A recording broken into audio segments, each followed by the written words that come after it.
സൂട്ടോപ്പിയ 2 Cinepolis Kochi ഐമാക്സിൽ കാണാനുള്ള ഒരു decision അതെന്തുകൊണ്ടും വളരെ നല്ല ഡിസിഷൻ ആയിരുന്നു എന്ന് സിനിമ കണ്ടു കഴിഞ്ഞപ്പോൾ എനിക്ക് മനസ്സിലായി.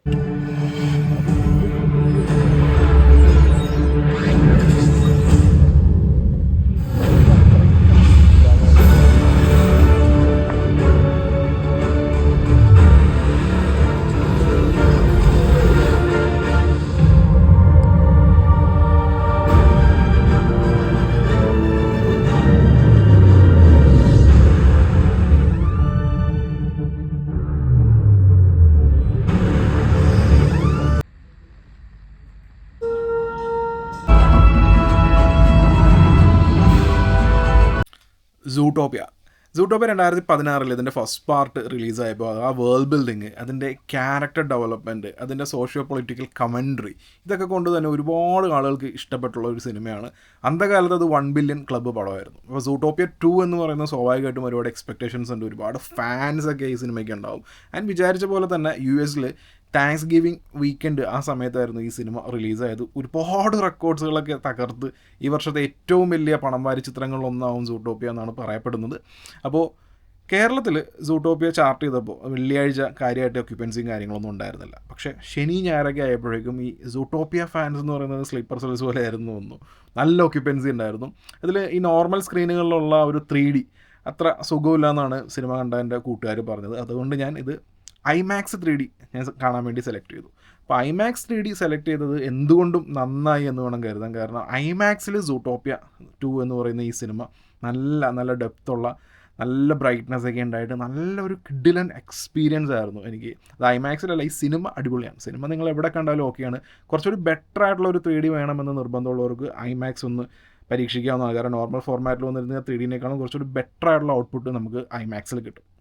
ഇനി സിനിമയിലേക്ക് വരികയാണെന്നുണ്ടെങ്കിൽ സൂട്ടോപ്പിയ 2ലേക്ക് എത്തുമ്പോൾ കുറച്ചും കൂടി കൂടുതലായിട്ടുള്ള കൾച്ചറൽ ലെയേഴ്സ്, കുറച്ചും കൂടി പുതിയ സ്പീഷീസുകൾ, പിന്നെ പുതിയ അവരുടെ സൂട്ടോപ്പിയയിൽ തന്നെ പുതിയ ഡിസ്ട്രിക്റ്റ്, അങ്ങനെ ആ ഒരു വേൾഡ് ബിൽഡിങ് കുറച്ചും കൂടി എക്സ്പാൻഡ് ആവുകയാണ്. ഈ സൂട്ടോപ്പിയ 1 നമ്മൾ കണ്ട ക്യാരക്ടേഴ്സൊക്കെ ഇതിലുണ്ട്. അതുകൂടാതെ തന്നെ ഒരുപാട് പുതിയ ക്യാരക്ടേഴ്സ് ഉണ്ട്. സൂട്ടോപ്പിയയിലെ ക്യാരക്ടേഴ്സ് എന്ന് പറയുമ്പോൾ ഓൾറെഡി ഓഫ് കോഴ്സ് ആനിമൽസ് ആയിരിക്കുമല്ലോ. അപ്പം അങ്ങനെ ഒരുപാട് കാര്യങ്ങളൊക്കെ ഈ സിനിമയിലുണ്ട്. പിന്നെ ട്രെയിലറിലെ കാണുന്ന പോലെ തന്നെ നമ്മളിപ്പോൾ മൾട്ടിപ്ലക്സുകളിലൊക്കെ പോകുകയാണെന്നുണ്ടെങ്കിൽ സൂട്ടോപ്പിയയുടെ ട്രെയിലർ ഇഷ്ടംപോലെ തവണ പ്ലേ ചെയ്തിട്ടുണ്ടാവും. ഞാൻ തന്നെ കണ്ടതിൽ കയ്യും കണക്കില്ല.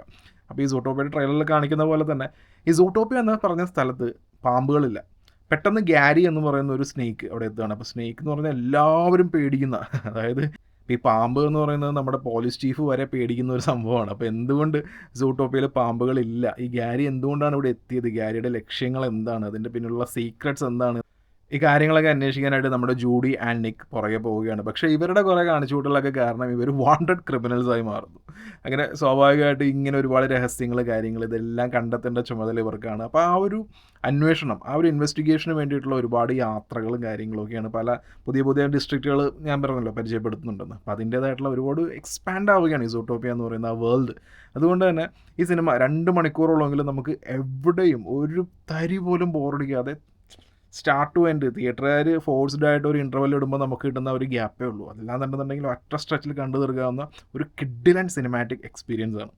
സൂട്ടോപ്പിയ എന്ന സിനിമയുടെ ആ ജോൺർ ഒരു ബഡി കോപ്പ് എന്നുള്ള രീതിയിലും പറയാമല്ലോ. അപ്പോൾ ഈ ജൂഡി ആൻഡ് നിക്ക് ഇവർ തമ്മിലുള്ള ആ ഒരു കെമിസ്ട്രി, ഇവർ തമ്മിലുള്ള ബോണ്ടിങ്, ഇവരുടെ ആ ഒരു ഇമോഷണൽ, ഈ ലെയർ കൂടുതലായിട്ട് കാണിക്കുന്നത് സൂട്ടോപ്പിയ 2ലാണ്. സിനിമ കാണുന്ന നമ്മൾക്ക് സൂട്ടോപ്പിയ 1നേക്കാളും കുറച്ചുകൂടി ഇമോഷണലി ഇവരോട് അറ്റാച്ച്മെൻറ്റ് തോന്നുന്നതെല്ലാം സൂട്ടോപ്പിയ 2ലാണ്.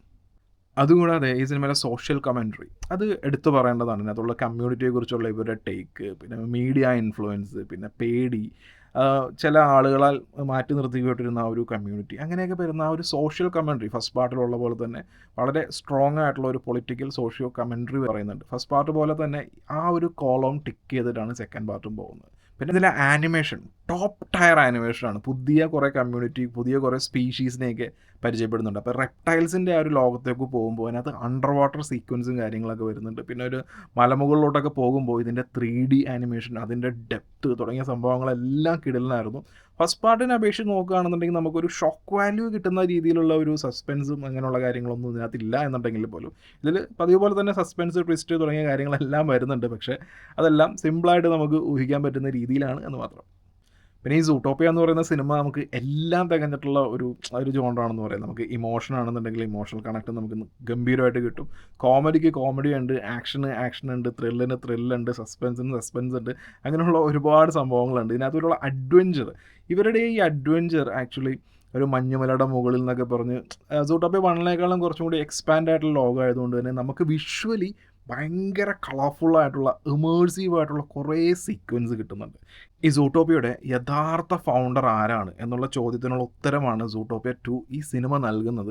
ആ ഉത്തരത്തിലേക്കുള്ള ജൂഡിയുടെയും നിക്കിൻ്റെയും ആ അന്വേഷണങ്ങളും കാര്യങ്ങളൊക്കെ ഭയങ്കര രസമായിട്ടാണ് പോകുന്നത്. അപ്പോൾ സൂട്ടോപ്പിയ ഫസ്റ്റ് പാർട്ട് എത്രത്തോളം ഇഷ്ടപ്പെട്ടു, അതിനേക്കാൾ കുറച്ചും കൂടി കൂടുതലായിട്ട് ആ വേൾഡ് ബിൽഡിങ് കുറച്ചും കൂടി ഹെവിയാണ് ഇതിനകത്ത്. കുറേ സ്പീഷീസ് പുതുതായിട്ട് വരുന്നുണ്ട്. പിന്നെ ഇതിനകത്ത് വരുന്ന ആ ഒരു ഡോണായിട്ടുള്ള മിസ്റ്റർ ബിഗ് എന്ന് പറയുന്ന ക്യാരക്ടർ, മിസ്റ്റർ ബിഗിൻ്റെ മകളായിട്ടുള്ള ഫ്രൂ അവരുടെ സീക്വൻസൊക്കെ ഭയങ്കര രസമാണ്. പിന്നെ ഇതിനകത്തൊരു നിബിൾസ് എന്ന് പറഞ്ഞിട്ടുള്ള ഒരു ബീവറുണ്ട്. ഈ ബീവറിൻ്റെ ക്യാരക്ടറൊക്കെ എന്ത് ഭയങ്കര രസമാണെന്ന് പറയും. നമുക്ക് ഈ ആനിമേഷൻ സിനിമ കാണുമ്പോൾ അതിനകത്ത് വരുന്ന ക്യാരക്ടേഴ്സിനോടൊക്കെ നമുക്ക് ഭയങ്കരമായിട്ടൊരു ഇഷ്ടം തോന്നും. അപ്പോൾ ആ ബീവറിൻ്റെ ക്യാരക്ടർ വരുന്നുണ്ട്. അങ്ങനെയല്ല, ഒരുപാട് പുതിയ ക്യാരക്ടേഴ്സ് വരുന്നുണ്ട്. അപ്പോൾ സൂട്ടോപ്പിയ 3 ആക്ച്വലി ഇതിനകത്തൊരു പോസ്റ്റ് ക്രെഡിറ്റ് സീൻ ഉണ്ട് ഈ സിനിമയ്ക്ക്. ഈ സിനിമയുടെ എല്ലാം കഴിഞ്ഞിട്ട് പോസ്റ്റ് ക്രെഡിറ്റ് സീൻ ഉണ്ട്. ആ പോസ്റ്റ് ക്രെഡിറ്റ് സീനിൽ എനിക്കും ജോഡിയും അവർ തമ്മിലുള്ള ഒരു കെമിസ്ട്രി കാണിക്കുന്ന ഒരു സീക്വൻസ് ആണ്. പക്ഷേ അതിൽ തേർഡ് പാർട്ടിലേക്കുള്ള ഒരു ലീഡും കൂടി ഇട്ടിട്ടാണ് അവർ സിനിമ അവസാനിക്കുന്നത്. വളരെ സിമ്പിളായിട്ടുള്ളൊരു കാര്യമാണ്. പക്ഷേ പോസ്റ്റ് ക്രെഡിറ്റ് സീൻ ഉണ്ടെന്നുള്ള കാര്യം ഞാൻ ഓർമ്മിപ്പിക്കുകയാണ്. നിങ്ങൾ ഒരിക്കലും പോസ്റ്റ് ക്രെഡിറ്റ് സീൻ മിസ് ചെയ്യരുത്. പിന്നെ ഈ സിനിമ ഒരു മ്യൂസിക്കൽ കൂടെയാണെന്ന് പറയാം. അത് ഷക്കീറിനകത്ത് ഓൾറെഡി വോയിസ് ആക്ടിങ് കൊടുത്തിട്ടുണ്ട്. അതുപോലെ സൂ എന്ന് പറയുന്ന ഒരു പാട്ട് ഷക്കീറിനകത്ത് പാടിയിട്ടുണ്ട്. ആ ഒരു പാട്ടിൻ്റെ സീക്വൻസ് ലാസ്റ്റ് ആ ഒരു പാട്ട് വരുന്നുണ്ട്. ആ പാട്ടൊക്കെ ഭയങ്കര രസമാണ്. ശരിക്കും പറഞ്ഞു കഴിഞ്ഞിട്ടുണ്ടെന്നുണ്ടെങ്കിൽ റിയൽ ആക്ടേഴ്സ് സ്ക്രീനിൽ വന്നിട്ട് അഭിനയിച്ച് നമ്മളെ സന്തോഷിപ്പിക്കണം, അല്ലെങ്കിൽ നമ്മളെ ഒരു വേറെ ലോകത്തേക്ക് എത്തിക്കണമെന്നൊന്നുമില്ല. ഈ നല്ല ഗംഭീരമായിട്ടുള്ള വോയിസ് ആക്ടിങ് ആണെങ്കിലും ഇതുപോലുള്ള ആനിമേഷൻ ക്യാരക്ടേഴ്സ് മതി. എനിക്ക് ദ ഗുഡ് ഡിനോസർ എന്നുള്ള സിനിമ കണ്ടപ്പോഴാണ് മനസ്സിലായത് നമ്മളെ സങ്കടപ്പെടുത്താനും നമ്മുടെ കണ്ണിൽ നിന്ന് കണ്ണീര് വരുത്താനും ആനിമേഷൻ ക്യാരക്ടേഴ്സിനൊക്കെ പറ്റുമെന്നുള്ളത്. അതുകൊണ്ട് തന്നെ ആ സിനിമ കണ്ടാൽ പിന്നെ ഞാൻ കംപ്ലീറ്റ്ലി ആനിമേഷൻ സിനിമകൾ ഡിസ്നിയുടെ, പിക്സാറിൻ്റെ ഇതുള്ള സിനിമകളൊക്കെ വന്നു കഴിഞ്ഞിട്ടുണ്ടെന്നുണ്ടെങ്കിൽ ഞാൻ തിയേറ്ററിൽ നിന്ന് പരമാവധി മിസ് ചെയ്യാറില്ല. പിന്നെ ചില സിനിമകളൊക്കെ 1-2 സിനിമകളൊക്കെ മിസ്സായി പോകാറേ ഉള്ളൂ. അപ്പോൾ ആനിമേഷൻ സിനിമകൾ കാണുന്നത് വളരെ ഇഷ്ടമുള്ളതാണ്. ഇതുപോലുള്ള എൻ്റെ അതേ ടേസ്റ്റൊക്കെ ഉള്ള ആളാണ് നിങ്ങളെന്നുണ്ടെങ്കിൽ ആനിമേഷൻ സിനിമകൾ തിയേറ്ററിൽ കാണുന്നതും ആ ക്യാരക്ടേഴ്സ്, അവരുടെ ആ ഒരു വേൾഡ് ബിൽഡിങ്, അവരുടെ ഒരു കഥ. ഇപ്പോഴത്തെ ആനിമേഷൻ സിനിമകളൊക്കെ ഗംഭീരമായിട്ടുള്ള കഥകളൊക്കെ വരുന്നത്. ചിലതെല്ലാം ഒരു സ്ഥിരം ട്രാക്കിൽ പോകുന്നതൊക്കെ ആണെങ്കിൽ പോലും ചില സിനിമകളൊക്കെ ഗംഭീരമായിരുന്നു. ഞാനിത് മിസ്സാക്കരുത് എന്ന് പറയാൻ കാരണം ഈ വർഷം ഇറങ്ങിയിട്ടുള്ള ദ ബാഡ് ഗൈസ് 2 എന്ന് പറഞ്ഞ സിനിമ അതെനിക്ക് മിസ്സായി പോയതാണ്. എനിക്ക് സമയപരിമിതി മൂലം എനിക്കത് കാണാൻ പറ്റിയില്ല. പിന്നീട് ഞാൻ ആ സിനിമ ടി വിയിൽ കണ്ടപ്പോഴാണ് ഞാൻ ഭയങ്കരമായിട്ട് റിഗ്രറ്റ് ചെയ്തു പോയി. കാരണം ആ സിനിമ തിയേറ്ററിൽ നിന്ന് ഒരിക്കലും മിസ്സാകാൻ പാടില്ലാത്തതാണ്. കാരണം ആനിമേഷൻ സിനിമകളുടെ അതിൻ്റെ ഒരു കഥ പറച്ചിൽ വേറെ രീതിയിലാണ്. നമുക്ക് ഒരുപാട് ഇഷ്ടപ്പെടുന്ന ഇത് ആനിമേഷൻ സിനിമകളൊക്കെ കുട്ടികൾക്ക് വേണ്ടിയാണെന്ന് പറയുന്നവരൊക്കെ ആദ്യം തല്ലണം. കുട്ടികൾക്ക് വേണ്ടിയിട്ടുള്ളതല്ല, ആനിമേഷൻ സിനിമകൾ എല്ലാവർക്കും വേണ്ടിയിട്ടുള്ളതാണ്. അപ്പോൾ അതുപോലുള്ളൊരു സിനിമയാണ് സൂട്ടോപ്പിയ 2. സൂട്ടോപ്പിയ 2 ഒരുപാട് സംഭവങ്ങളുണ്ട്. Fun, emotion, action, adventure, suspense, thrill, അങ്ങനെയുള്ള എല്ലാ സംഭവങ്ങളും ഉണ്ട്. നമ്മൾ കൊടുക്കുന്ന എത്രയാണെന്നുണ്ടെങ്കിലും ആ കാശ് കംപ്ലീറ്റ്ലി മുതലാവുന്ന ഒരു കിഡിലൻ സിനിമാറ്റിക് എക്സ്പീരിയൻസ് ആണ് സൂട്ടോപ്പിയ 2.